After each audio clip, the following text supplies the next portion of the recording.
الجزائريين فيهم كثير كثير كثير، بالاخص في المناطق الداخليه ما يرموش الخبز. منين يلقى طرف خبز يرفدوا يبوسوا يديروا على جبهته يحطوا في مكان اللي يجي الزاوش ياكلوا ولا يجي هذه، ولا احتراما للنعمه.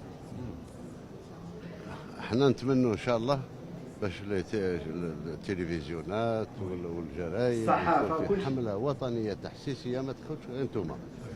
كل الجزائريين لازم الانسان اللي نلقوا في لابوبال تاعو الخبز نوروه بالاصابع ونفضحوه ونضربوه بالحجر.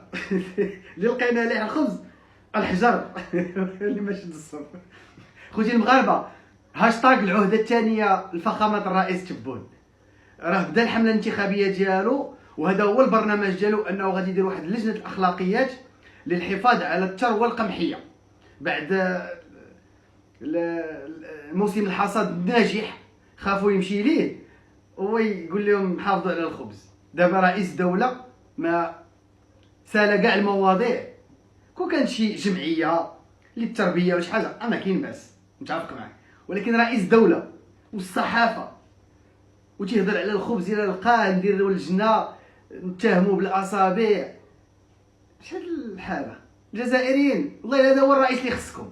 شوفوا خوتي الجزائريين، صوتوا على سي تبون، الله يرضي عليكم. راه بغيناه، راه الا راه مشى لينا الموسم ديال الرمضانيات، راه ما غادي نلقاو علاش نهضروا.